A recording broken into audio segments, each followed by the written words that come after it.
Welcome, everybody, to the Energy Realities podcast. I'm the moderator today. Yay, I'm so lucky I get to be the moderator for today's program. Today we've got Irina Slav, who's in Bulgaria. Hi, Irina. How are you? I'm great. Thank you, Tammy.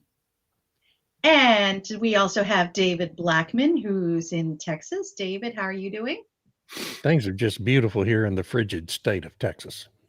Frigid. Oh, is it that cold Canadian air coming down? Cold Canadian air actually made it to Texas in November. It's awesome. Oh my gosh. I hope there's no snow because that would be devastating for your grid and everything else. Oh, no. No chance of that here. And we have Stu Turley. Stu, where are you today?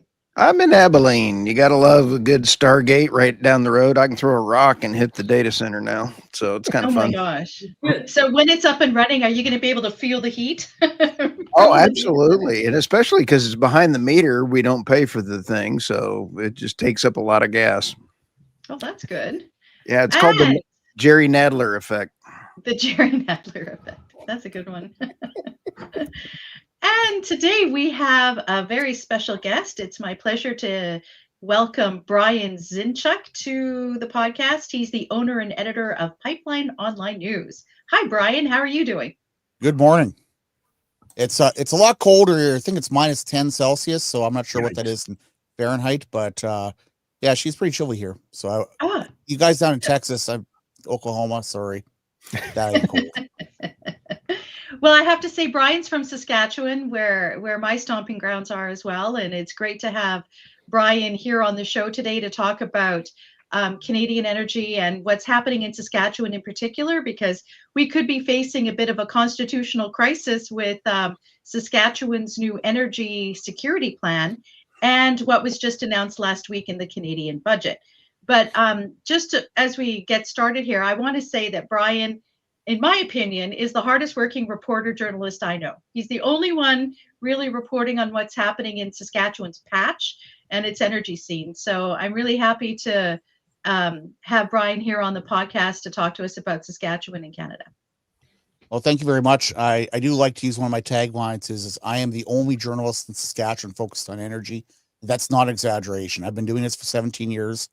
And for the last, I guess, 10 of those, I have been the only person focused on energy. So I write about primarily oil and gas, but when I launched my own business after COVID took my previous job, excuse me, I focused more on all the other things, power generation, wind, solar, nuclear. They're going to be building likely 2 reactors of either 6 or 15 miles from my house. That actually announcement was clarified here 2 weeks ago. I've been writing about all these different things, and I really started realizing that this whole energy transition, a lot of it really doesn't work. I've written over 100 stories about how wind and solar in Alberta in particular, but also in Saskatchewan, are utterly useless and unreliable. And it turns out that the government of Saskatchewan, and the minister told me this, took note. And as a result, instead of shutting down our coal fleet in 4 years, 1 month, and 21 days, which is federal law, they're supposed to do that. Instead, they're going to rebuild our coal fleet of 3 power plants. 2 are 6 miles from my house. And we're going to do that as a path to going to coal. So when you're ready, I can start going on kind of, how we got to that. Right. So I think what's interesting is that, as you mentioned a couple of weeks ago, there was the Saskatchewan First Energy Security Plan. And in that plan, as you say, it confirmed that Saskatchewan was going to use coal power as a bridge to nuclear down the road by 2050, because nuclear does have a long timeline for setting up and getting financing and all this different kinds of stuff. And so this is the plan to use coal, because Saskatchewan has a lot of coal. It also has a lot of uranium, and it makes a lot of sense to try to use what they have a lot of. But last week, we have Prime Minister Mark Carney unveiled his climate competitiveness strategy within the 490-page budget. I find that just appalling. But in any event, they doubled down on the clean electricity regulations. And so what do you think this means for Saskatchewan and its commitment to coal when they said, well, we're going to work with the provinces to get them off these polluting, emissions intensive forms of energy. Okay, so one thing to realize is that Saskatchewan has hundreds of years of coal reserves, mostly along the U.S. border, most around Estevan, a place called Coronach. The reality is that on a cold winter's day, coal accounts for 44% of our grid. Now, on a typical day, it might be 26%, but on the days you really need it, when wind doesn't work at minus 30, so they have to shut down the wind turbines. That power plant, where my son now works at, which is 6 miles south of my house, that and two other plants, that's Boundary Dam, supplies 44% of the power. So if we do not have that, we are in serious problems. Now, we've been building out gas plants. We've built two large ones, 370 megawatts each. We have a third one under construction, but the price on that went from the first one to the second one, went up to 36%. From the second to third one went up over 100%. So gas plants are not cheap in Saskatchewan, and our domestic gas production has flatlined. We've drilled 10 gas wells in the last 10 years. Alberta had drilled that by noon today. So the reality is that gas is not a cheap option for us because we don't have domestic gas. Not much of it anyhow. So the clean electricity regulations were brought in by a federal minister named Stephen Guilbeault, who was a former Greenpeace activist. And the idea is that originally we had to shut down all fossil fuel generation across Canada by 2035. Yeah. That is 9 years, 1 month, and 21 days from now. Now, given Alberta, which got rid of its coal fleet last year, now on some days is 94% natural gas. And Saskatchewan, you combine natural gas and coal, it's up to 88% on a cold day. That would basically mean turning off the lights for the entire western part of Canada. Yeah. You know, people will literally, this is not exaggeration, they will freeze in the dark. That is what the federal regulation said. Now, they've slackened off on them a little bit in the most recent iteration, but it still means that we're supposed to, other regulations brought in before that said we're supposed to shut down our entire coal fleet by 2030. Now, the thing is that if you bring up the reactors here, the small modular reactors that we've announced, which is the, keep going. That's got carbon capture. That's the big one. We'll come back to the other one here. The one that says General Electric. There we go. So these ones here, this is a design that was chosen by Ontario Power Generation, Tennessee Valley Authority, Estonia, Czechia, a bunch of other countries. We were one of the first ones to choose this. We announced this choice back in 2022. We've been working on this since earlier than 2020. The first megawatt from one of these 300 megawatt reactors won't hit the grid until 2035. Ooh. Now, if we shut off coal in 2030 and we can't turn these on until 2035, we all freeze. And the other factor on this is that we're looking at building two of these initially. Well, that's 600 megawatts. We have 1,500 megawatts of coal. So that gives us a 900 megawatt shortage. Yeah. So Minister Jeremy Harrison, who was one of the gentlemen we had at the podium there, a year ago in December told me, you know, Brian, based on the stuff you've written about, we are going to keep our coal going. We are going to rebuild the coal fleet. So when you went through those slides, we saw one of the generators, that's Boundary Dam Unit 6. And it is going to be one of the 7 units that's going to be refurbished and brought back or, maintain production for possibly up to 25 years, because it's going to take that long to build 2 small reactors. And now they're talking very seriously about 2 large reactors. Those are the Westinghouse AP1000s. Yeah. What's really important about that is that in the last 2 years, Saskatchewan-based corporate darling called Cameco bought 49% of Westinghouse out of bankruptcy, and 51% was bought by a company called Brookfield Asset Management, whose previous CEO was a guy named Mark Carney. So I know that's a lot to take in, but what it is that we are going to build nuclear. It's going to be billions and billions of dollars. But the reality is that to get there, we have to burn coal, keep the lights on. And the provincial government has said, we don't give a care what the federal say. And probably more stronger words begin if F start than that. Brian, let me ask you this. I interviewed JU and the CEO of Nano Nuclear, and they've got a Canadian authorized or plant that's going in to build micro reactors, and they've got one in the U.S. as well. Are you familiar with them? Are you aware where that is? They might be. So what's happening is that on the eastern side in New Brunswick, they're looking at two small and micro reactor designs. That might be one of the ones that's not being considered in Western Canada. Where the term small is really a misnomer. I mean, this plant here we're looking at is equivalent in power to the one at the Shand Power Station, which is a coal plant, which has one unit. Right. You know, so it is small is really it was a marketing term. They're not small. Micro are small. Yeah. Okay.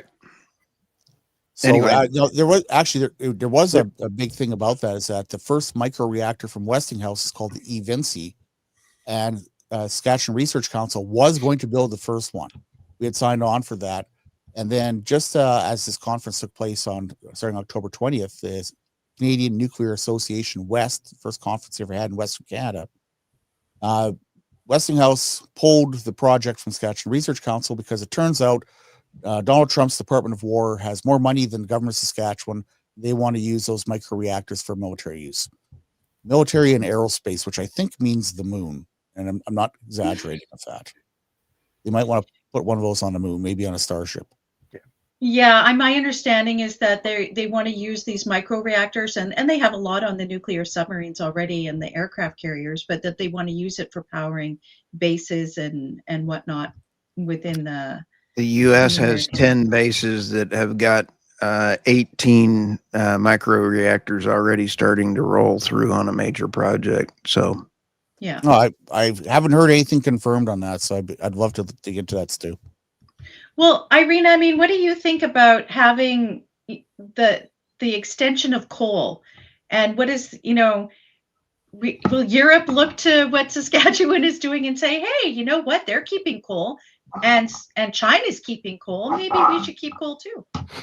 Well, I don't know about Europe, but I just went to the website of the Bulgarian system operator. I'd like to share my screen if possible. Go ahead. Let me see if I can do this. Yep. Can you see my screen? No? Let me add it to the stage. There we go. Right. There we go. So this is current generation. Okay. It's not cold. It's about 15 degrees Celsius. It's cloudy in my part of the country, but I expect somewhere else it's sunny. And yet we have coal power plants supplying 37% of our electricity right now. The nuclear power plant is supplying 27.51%, which is already more than 50%. 65, yeah.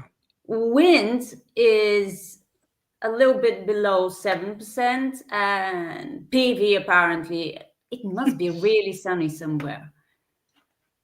But yeah, I think these figures, let me just, shall I stop sharing? It's up to you. Okay, I think it's clear that more than 50% of the country's electricity comes from coal and nuclear. And the colder it gets, the bigger this portion will become. And this happens every single year. Germany has been burning more gas than the last 4 years or 5 years because of low wind speeds. I mean, it's a no-brainer, but we're dealing with people with no brains in European leadership. These people want to close all our coal power plants. We have local coal. We don't have to import coal. Yeah. But so that's kind of what happened here is that, in the last 4 years, the Alberta government, so Alberta is basically the province or the state right next to us to the west. We get all their weather a day after they have it. And what happened there is that they had a socialist government in for 4 years, and they said, we're going to accelerate the closure of Alberta's, I think, 6 coal plants, which they did. some are converted to natural gas, and if some are just shut down. Yeah. And they accelerated the construction of wind and solar in particular. Now, I started writing about that stuff in late 2021. And in those 4 years, they doubled both wind and solar, such that there's now over 1,800 megawatts of solar. And they went from 2,700 megawatts to 5,700 megawatts of wind. And I've written pretty much once a month, every month of the year, that wind goes to 1% or less, and on occasion it goes to 0. Yeah. So I wrote some stories when it was 4,700 megawatts of capacity, and it went to 0 for like hours at a time. How do you power a grid? How do you keep hospitals? How do you keep schools, factories, refineries, pump jacks? How do you keep the entire economy going with a power source that goes completely to 0, just as solar does every single night? Brian, Because- let me ask this of you. Yesterday, when I was driving in from one house to the other house, I go through a bazillion wind farms. And when I started looking at the wind farms, I'm noticing as I travel between the houses that there is a major maintenance issue in Texas. And I started looking at, there's entire wind farms that are not even yesterday, the wind was blowing so hard. It's a high wind day. Yeah. High wind day, and both of my hairs were moving in the car. And I mean, it was absolutely an amazing thing to see an entire wind farm not moving and not working. The wind farms that were working, 20% of them looked like they were not working. You'd see one windmill missing a blade, or you'd see, and it's getting steadily worse as I drive back and forth between the houses. This is not a new thing. Maintenance is being a real issue with the Inflation Reduction Act going away, or the Porculus bill, as Dan Bongino calls it. How's the maintenance in Canada for all these things? Because it's cannot be any better than in Texas. Well, remember I said that they doubled Alberta's wind generation in the space of 3 years. So most of that stuff is pretty new. So it's not worn out yet. One of the brand new plants that was supposed to go online a year ago, it was online for 4 days, and one of the turbines fell over, and it hasn't produced a megawatt since November of last year. So that was a 122 megawatt facility. I think it's called Halkirk 2. But the other ones, I would guess, because Texas is an open market, very similar to Alberta's, where Saskatchewan is a closed, integrated market, which independent power producers that produce wind and solar sell into the Saskatchewan grid at a fixed price as opposed to variable price.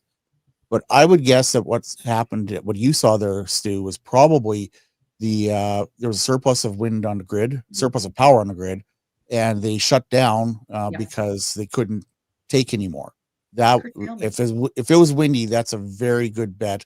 And even the 20% that were shut down was probably not necessarily due to maintenance. Some of them surely would be, but they may have been shut down because of simply of surplus. Curtailment, Stu. Curtailment. Well, when you see some oil, people forget that these turbines have hundreds of gallons of oil in each one of those turbines. And when you see oil dripping down that thing, it ain't really clean energy.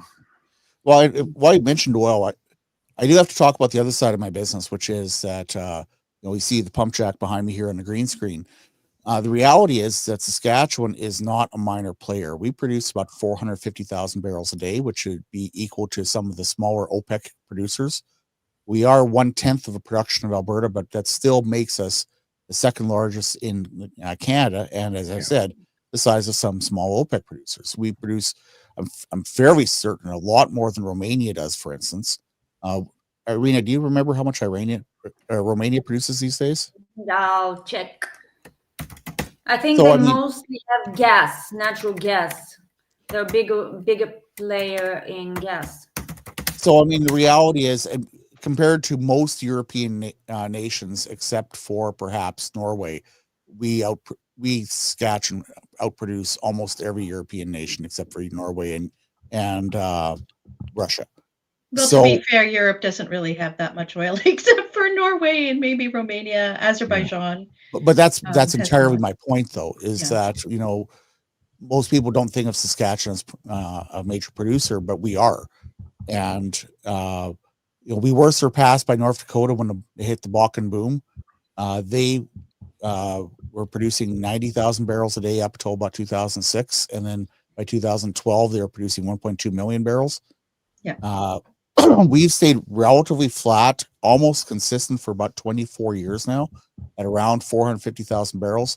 But what's interesting is that both the government of Saskatchewan under Premier Scott Moe, who was the premier who made the decision to keep coal going, as well as the Alberta premier, Daniel Smith, who you may have heard of, might want to join Montana one of these days. They have both said on stage in, I've videoed this together. They both want to double their respective oil production. So for Alberta, it's about 4.5 million barrels. They want to double that. Saskatchewan wants to hit about 1 million barrels, a goal of initially hitting 600,000 barrels and then eventually going towards 1 million. So how do you do that? I did a speech back in Calgary in April months ago, laying out a 5-point plan. We're already working on some of these.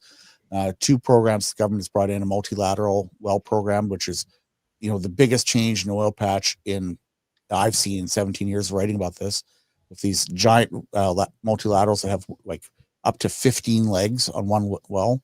You can replace, in some cases, between 4 to 8 to 24 well pads with one well.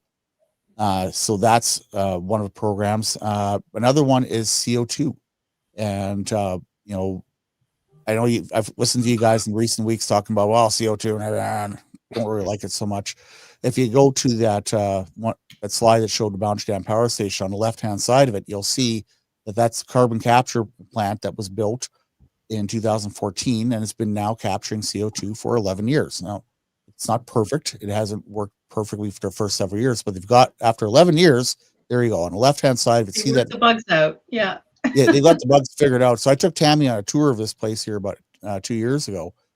And so what's coming out of the left-hand side there, that is not smoke. That is steam. Right. Yeah. Okay. So that's mostly the steam that's left over from the coal. And it captures about 800,000 tons per year. Now that CO2 is piped down a pipeline, which goes down the left side of the screen, which you can't see, to an oil field 70 kilometers away, about 40 miles, where they use it for enhanced oil recovery. And it's recycled there over and over and over again.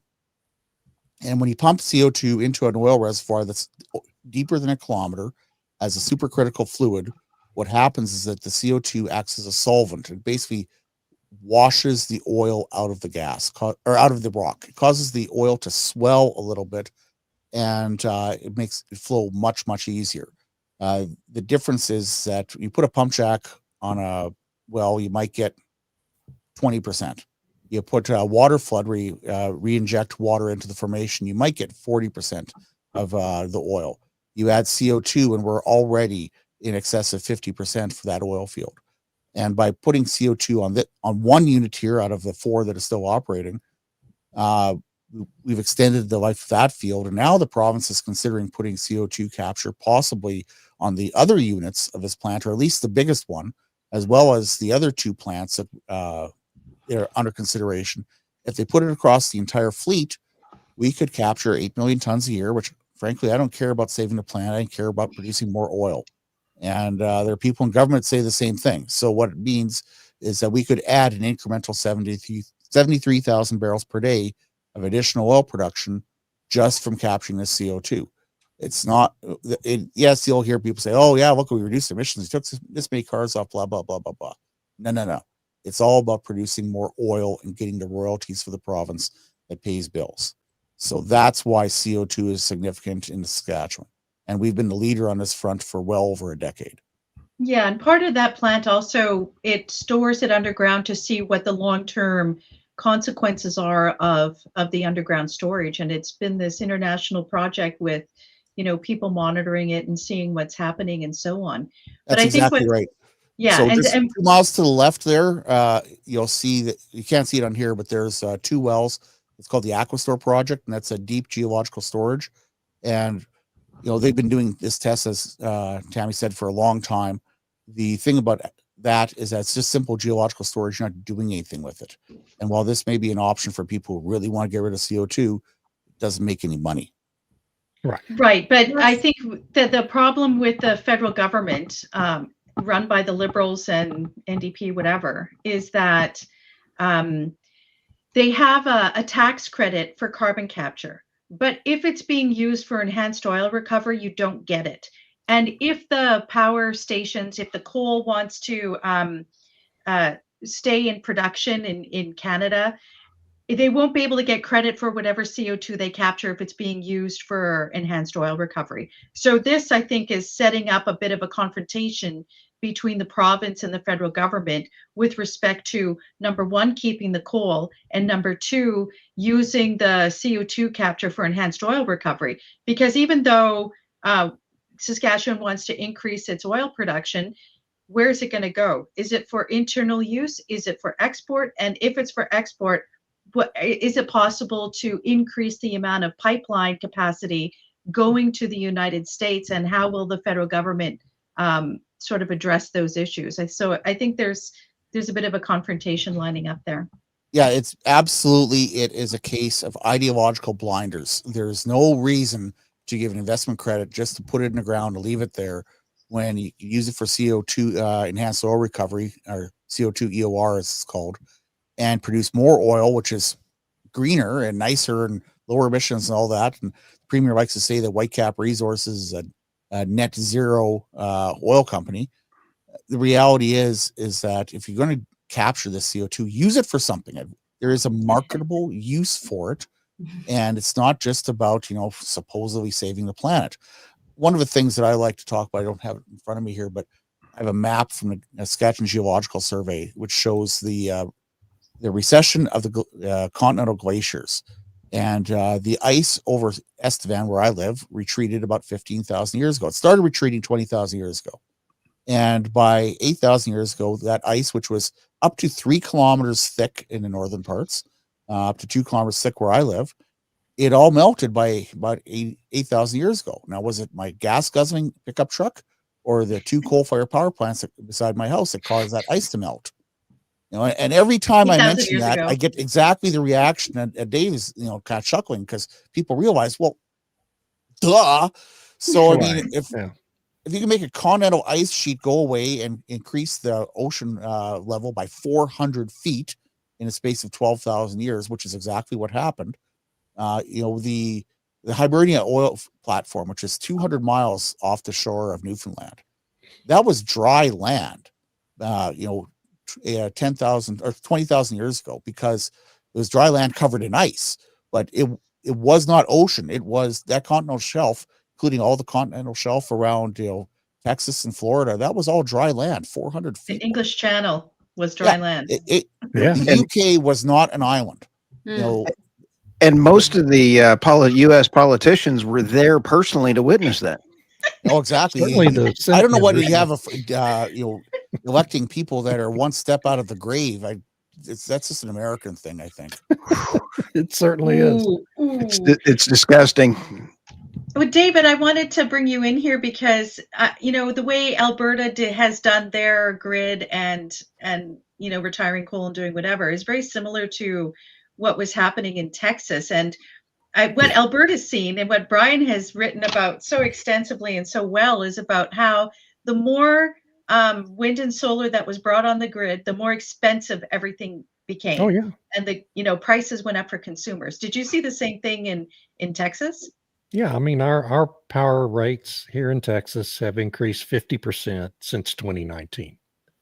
And that's all, that's during the time when we've had the big solar boom and continuing build out of wind. But when the big storm hit in 2021, Winter Storm Uri, the first 2 power sources to drop off the grid, and Baker Institute at Rice proved this, were wind and solar. Immediately dropped off the grid, just fell completely to zero.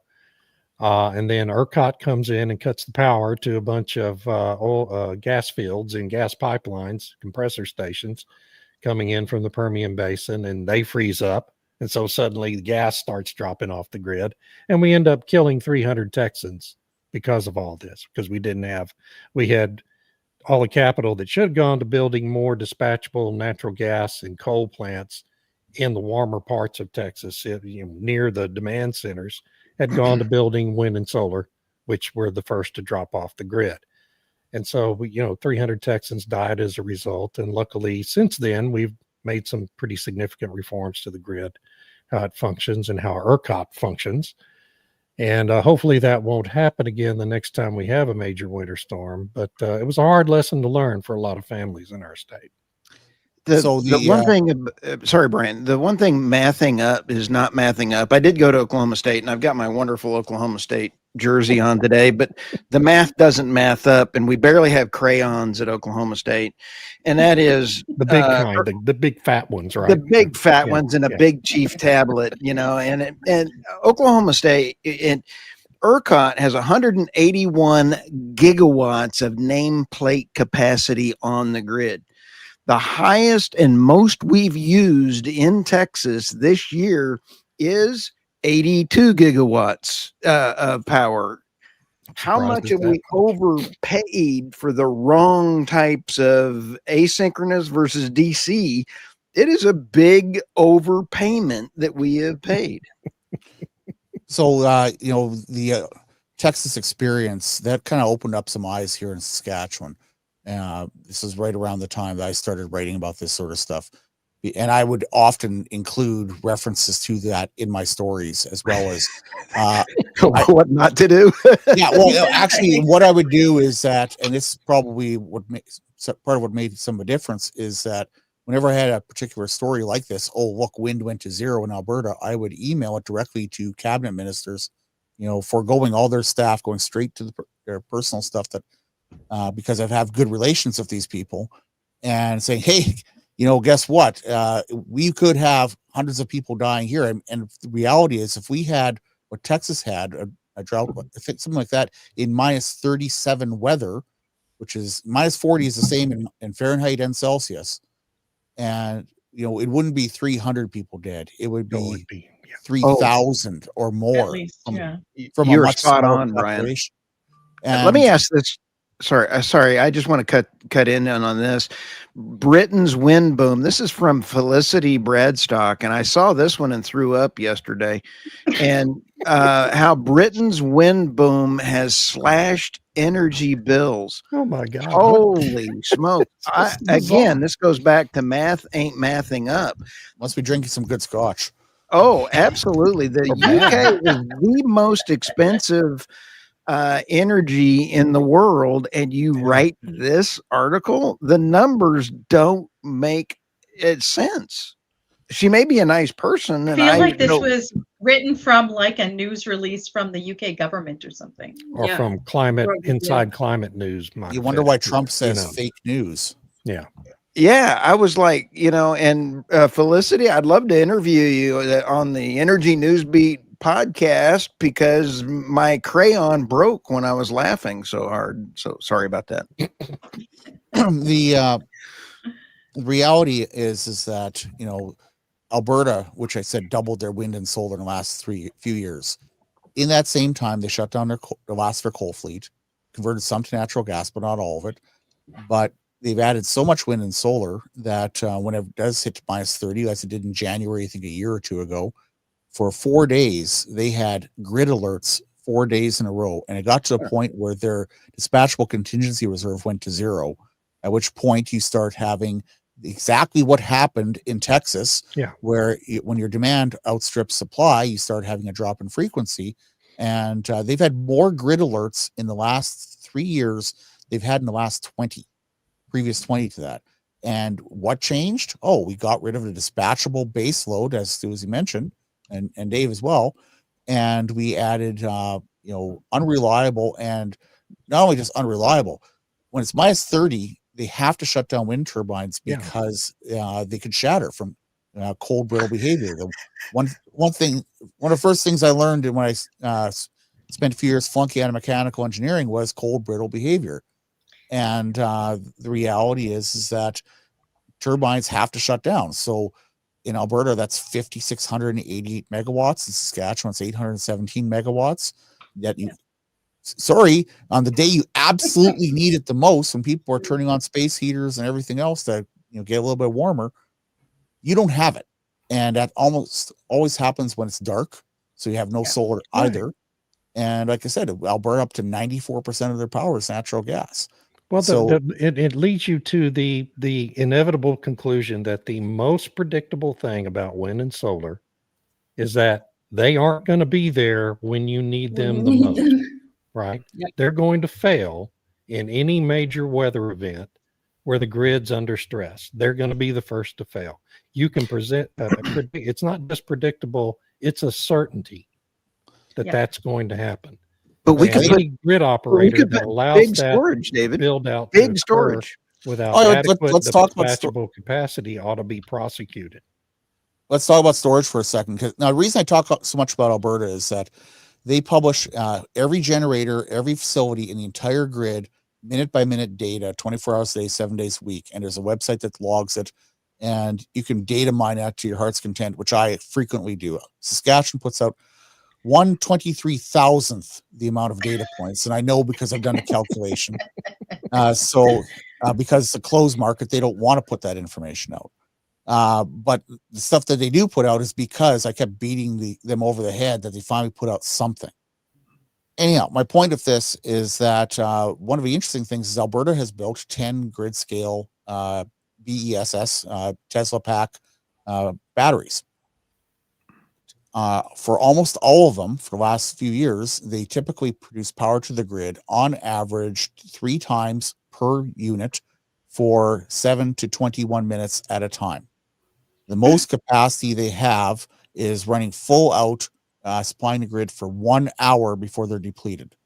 So that's 190 megawatts of capacity that they can produce for 1 hour, and that's it on a grid that generally needs 10,000 megawatts every minute of a day. So the reality is that people are spent, and we built one of these in Saskatchewan. I don't have data on it, but I do know that it was announced at $26 million and came in at $36 million. Of course. 20 megawatt capacity that can output that for 1 hour. I just wrote about storage today, but about Germany. They don't have a lot of battery storage. In fact, they have a lot less. I'm sorry, I seem to be frozen, Your but can you video hear is me? frozen, yes. I was going to say, you look nice. You sound great. No, I'm awful. closing in a very bad position anyway. And the reason they don't have storage, which is never mentioned, is that it's too expensive and it takes up a lot of space. Yeah. And the batteries they have less than 3 gigawatts for utility scale backup. They can only discharge electricity for a period of 1 hour. But from next year, all new battery capacity will be discharging for a maximum of 2 hours, which is great. But the Spanish blackout lasted for 10 hours. So what are you going to do if this happens in Germany? Right. And Winter Storm Uri lasted for 4 days. Yeah, exactly. 4 days. Or what value is that? We had 7 days in January of, I think it was 23 or 24. Sask Power reported 7 days of no appreciable wind at all in January. You get those systems in the wintertime and it's just still. It's just still. And that happens in Europe as well, that you get these particular weather systems and everything's calm. So it's like, well, how does wind work then? And it tends to be not necessarily sunny in the wintertime. So you're certainly not going to be getting the solar. So, then it's like, well, you end up having to create two. This is what we've been talking about a lot on the podcast, is that you have to have 2 separate grids. Or 3. Or 3. You have a reliable one, and then you have the one that isn't reliable, and you use the unreliable one when you can, but ultimately you're paying for both. You're paying for them. Right. And then they want to say that the wind and solar makes everything cheaper. Well, no, because you have to build 2 grids in order to have power when you need it. So I follow you guys. I watch almost every episode, even if I don't watch it live, because I'm not a morning person. But you guys discuss this a lot. I guess what I really want to bring to this discussion here is that these are things that we know because we the 5 of us talk about this on a daily basis. But the fact that Saskatchewan has gone and said we shall not do this. We actually made a law called Saskatchewan First Act, which reasserted our constitutional right in the Constitution. It actually says that the provincial governments have sole jurisdiction on electrical power generation. Yeah. And we've said we're going to do that. We don't care what the Fed's going to tell us. The Feds are asserting a carbon tax. We wrote a law that says carbon tax cannot be applied to Sask Power or Crown Utility or to the people. It all goes to one person, the Sask Power minister, who was on stage in Estevan 2 weeks ago joking that he has $261 million in carbon tax bills sitting on his fridge, so his kid can't get a PlayStation. But what's really important here, though, is that we are the finger in the dike. We are the ones who are saying, this far, no further. We are done with this. We are going to fight back. We are not throwing away. And this is one of the things I often said in my emails. Why are we throwing away what we know works for what we know absolutely does not work? Exactly. And it's finally registered. We're going to keep doing coal for another generation. And if we put carbon capture on it, honestly, there's no reason to shut down coal ever if you have carbon capture on it. Because if it's almost net all your zero, what's emissions the are problem? captured. Yeah. You've captured your CO2, 80, 90% of it. You've also captured almost all your SOx and NOx. So, maybe some mercury, but compared to everything else, that's pretty clean stuff. And, it's at that point, you can continue to produce oil for fuel. You can, and for everything else you use oil for. And, I think that Saskatchewan, it's taken a while to get here, but I think that we are leading the charge on this. And, I understand there's some remorse in Alberta that maybe they shouldn't have shut down their coal fleet. Yeah, but I think that was really outside of the current government's hands. The fact that the NDP rushed through with that, the socialist government, and then to reverse it again, because they paid out a whole lot of money. Well, but they're paying that in those power bills. So one of the things that you guys talked about for price, Dave, you talked about how price fluctuations. So the Alberta Electric System Operator has limits for high and low price. So the price can go to zero, which it often does when there's too much wind, and it can go to $1,000 Canadian per megawatt hour when almost always when there's no wind. The only time that happens is the wind bottoms out, and it happens quite a bit. Yeah. So they're currently restructuring the market under a conservative government, and they're going to increase that to -100 and positive 3,000. And I did a story analyzing that, going, this is utterly abysmal, because just the integral under the curve, if anyone remembers calculus, how many hours do you need at $3,000 per megawatt to equal, your usual $20 per megawatt? It is astounding how bad of an idea that is, and yet that's what the Alberta government is doing under a conservative government. Yeah, I don't know. That's just crazy. I don't know why they're doing that. But the other element is the way that this is being pushed in Canada is that there's hydro resources in other provinces, which makes the 80% of the Canadian grid so-called clean, right? So we have lots of hydro in British Columbia, Manitoba, Ontario, Quebec, some of the Maritimes, and then there's the nuclear power. And so that puts Canada at this 80% whatever clean number. But Alberta, Saskatchewan, we don't have that much hydro.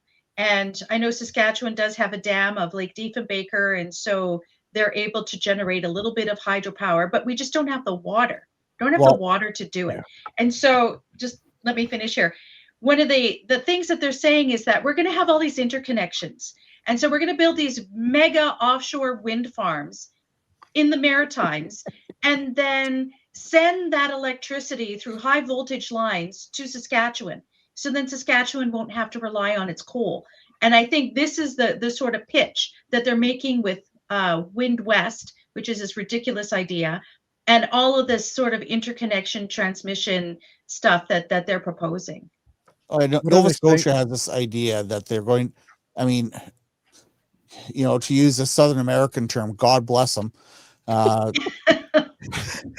They got a premier who thinks he's going to make Nova Scotia into an energy superpower. And the one thing he is going to do is going to restart gas drilling offshore, which is good. But he plans on building massively, something like 60 gigawatts worth of wind generation capacity off Nova Scotia. And it's just utterly insane. Like you say, he wants to supply into Canada. Well, on normal AC transmission lines, what's the line loss? What, 1%? That's what I was about to ask. Yeah, I mean, Yeah, it's a the line loss is 2,000-mile insane. long transmission. Yeah, so Yeah. that's. I mean, yeah, you can go high voltage DC, but the reality is that the practicality of it is next to impossible. And one thing to remember about wind, I had this epiphany the other day, because I was out once when they were constructing a wind turbine facility near Assiniboia, Saskatchewan. And I realized that when you assemble these things, and the crane's out there and it's lifting a great big nacelle and whatnot, they have to do it on a day when it's calm, which means every single place that a wind turbine is assembled has calm days. Otherwise, they could have never assembled it in the first place. Right. So it's just utterly ridiculous. Well, and on those high voltage power lines, there's Texas again provides an object lesson and a word of warning in that when we built our initial high power lines from the Permian Basin, where the first wind installations were going in the Panhandle, to the market centers in Dallas and Houston, the wind people said, the total cost all in is going to be $1 billion. And the legislature in 2001 choked and said, okay, we'll subsidize that. 10 years later, the final tab was $7 billion. Okay. 700% cost overrun. And that's what's going to happen with those lines too. It happens every time it's done. It's going to be an enormous cost overrun. The initial estimates are lies. They're outright lies, just designed to get the government to say, okay, we'll move ahead. So now apply that. Okay, so the government of Canada, through its federal budgets and through various different things, has frequently said the Canadian grid is expected to double in the next 24 years. Yeah. Double. So what that means is that imagine, I've used this example, they were twinning a highway where they have an initial 2 lanes and they add another 2 lanes to make it a 4-lane highway. South of Regina, they did 10 kilometers. And it took 2 years to do that, and cost a fair bit of money to do that. And they did another 10 kilometers here. That's 6 miles at a chunk. Now do that for every single highway, road, street, alleyway in the entire nation, right, in 24 years, 1 month, and 21 days. Okay, because that is what doubling the grid is. Everywhere you see 1 transmission line, you need 2 transmission lines. Everywhere you see 1 generating station, you need 2. Everywhere you see 1 power line running down your back alley, you need 2 of them. That is the reality of doubling the grid. And where are you going to get all the material? Where are you going to get the copper, the aluminum, the steel, the workers, the construction crews to do all this? The right-of-way access for all this stuff is utterly unbelievable. And yet this is the mantra, not only of the Canadian government, but you hear it coming out of the United States as well. We're going to double the grid. Well, if we can't build, there's that 1 transmission line they're having issues with in the southern states. I think it's I think it's from Oklahoma, somewhere in that area there, Stu, you might know about it. One that they couldn't get built. The one on the Indian reservation. Yes. The Choctaw reservation. Yeah. So now multiply that times the entire country. We're going to double the grid. And we're going to do it in 20 years. Yeah. Good luck with that. Yeah. Especially with distributed power. I mean, it makes no sense. Yeah. The quiet part nobody's talking about is the fact that China and India are building coal plants like you won't believe. Well, we've lost the war. Clean coal, Brian, as you bring out, is absolutely a phenomenal technology. Using CO2 capture to enhance oil makes a lot of sense to me. That is absolutely wonderful. Capturing the particulate matter out of a coal plant to turn it to clean coal is feasible. What we're facing is a total marketing machine that has been built around wealth Demonizing it. transfer. It is absolutely a mind-boggling event. And when we see, I want to just, before we run out of time, I do want to bring this up. Gavin Newsom absolutely is pathetic. All America's all in, and great job sharing this, Tammy. I don't want you being picked up in the UK for putting out something true and funny, by the way. So,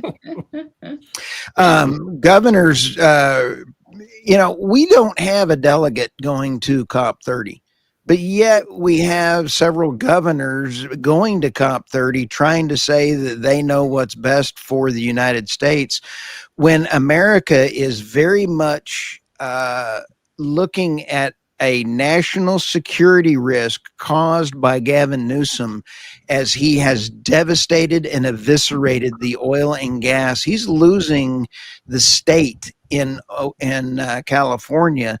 We have a pipeline in California that is losing $2 million a month, and they actually are having some huge problems keeping that thing open. And he's now allowing Kern County. Anyway, he can't govern his own bathroom, let alone his state. Anyway, Yeah, sorry. that's part of the We Mean Business Coalition, which has it was originally set up by Mike Bloomberg, and now it's like this other thing. And if you look at who their partners are, the Climate Disclosure Project, Ceres, the Climate Group, the B Team, the World Business Council for Sustainable Development, which is also affiliated with the World Economic Forum. And so they did this last time Trump was in power, where they had a different thing called the We're Still In or whatever. The We're Still In coalition, to say that even though Trump was pulling out of Paris, they were still in, and they were going to do everything through the cities and the states in order to have climate progress and so on. And so what you showed up there on the screen, Stu, was just the group rebranding a little bit for the new Trump administration and pulling out of Paris. But they're still doing the same thing, right? Where you've got the blue states who are pushing forward on all the climate stuff. You have the cities still doing it. In Canada, you have Mark Carney, who just signed on the weekend to this new carbon market initiative with China and the EU. So it'll be interesting to see what happens in the next little while, because we have the Trump effect, which is trying, really hard to have an energy realist position and to have a strong energy secure future. And then we have the EU still doing its thing with the UK and Canada and all these other coalition groups or whatever that want to have the carbon border adjustment mechanism. They want to have carbon markets. They want to do all of this ESG stuff. So I don't know. I don't know what the future holds for what Saskatchewan's doing with a Mark Carney government that is still pursuing these things, even though some climate activists say he's not pursuing it hard enough. Well, the carbon tax, you're right. They did double down on that in the budget.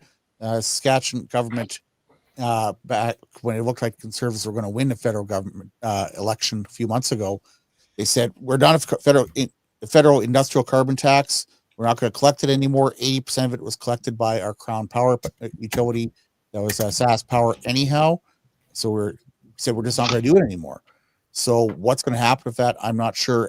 Is one thing I did want to talk about that you kind of alluded to here, Tammy, in that if the world is concerned about emissions, and I'm not, but if it is, we have to go nuclear. And there was a big announcement that came out a week ago that came out after that conference I attended, in which Cameco, which I mentioned previously, based in Saskatchewan, and Brookfield, which was formerly headed by Mark Carney, as well as Westinghouse, which they now own, signed a deal with the United States government for the development of $80 billion US of AP1000 reactors. Sounds like it's looking like some between 8 to 10. I think 10 reactors is the number I saw mentioned. Now that does two things. One, it puts a price on them, which is actually pretty reasonable price compared to what Vogel cost, 3 and 4. Because they're nth of a kind. So that Saskatchewan's looking at building 2 of them. Alberta's looking at building 4. There could be 4 going into Ontario, possibly 8 into Ontario is being considered. The reality is that if you put that into perspective, Trump just recently sent the USS Gerald Ford to go spank Venezuela. The next few days, they're going to probably start bombing Venezuela. The Ford is the newest nuclear aircraft carrier. It was by far the most expensive, cost $14.4 billion. The scale of that deal that Cameco, Westinghouse, and Brookfield signed with the U.S. government was equal to 5 Ford carriers, 5.5, which is basically half the American aircraft carrier fleet. That's the dollars we're talking about for nuclear deployment here. It is absolutely massive. If anything actually comes of it, it's going to have huge impacts. And Saskatchewan will be the one producing the uranium for all that. Yeah. Right. Yeah. We need to have a refining or a processing facility as well. Sure would be nice. Would be nice. But I noticed that also in the Saskatchewan Energy Security Plan, they're also enhancing education so that because all of these different facilities require people who can run them. And they put forward different things, reaching out to the Polytechnique institutes and whatnot in order to train the future workers at these facilities, which is good. The very difficult thing for that is how do you convince a young person like my son, who is 18 years old, who is going into the trades, who will either become an electrician or a millwright, and he's working in the Crown Corporation already, which is spectacular. But how do you convince his friends to go into trades to build these nuclear things until we have a decision saying absolutely construction starts on this day and we need that trade?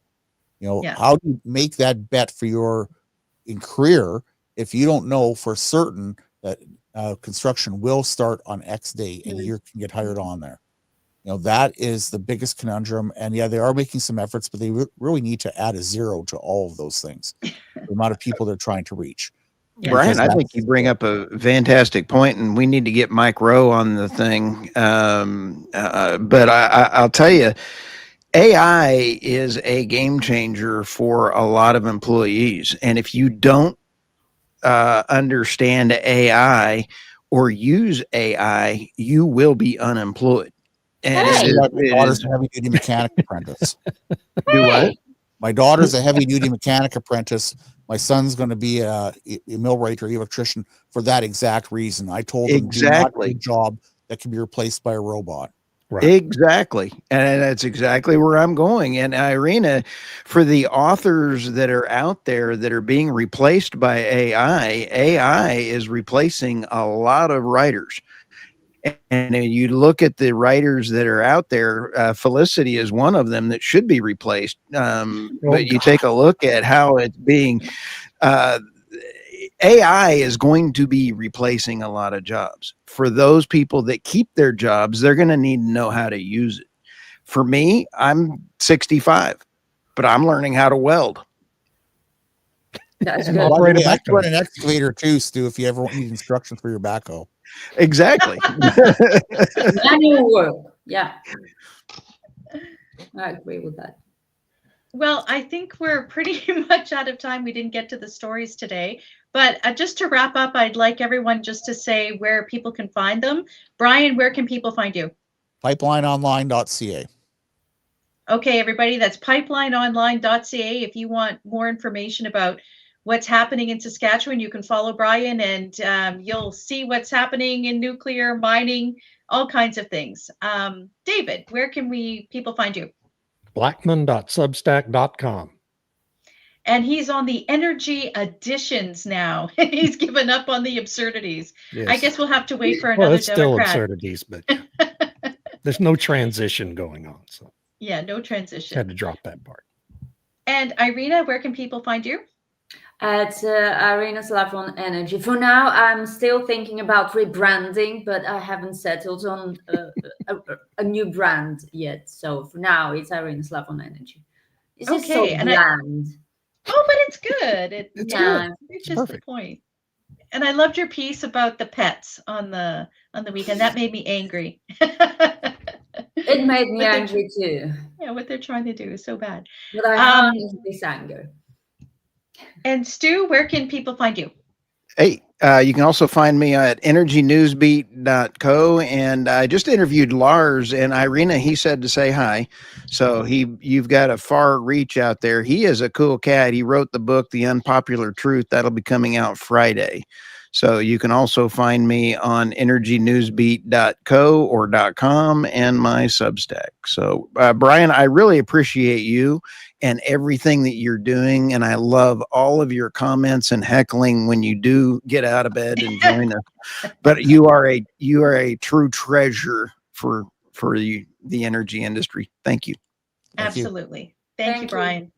Thanks, everyone. Have Have a a great lovely week. week.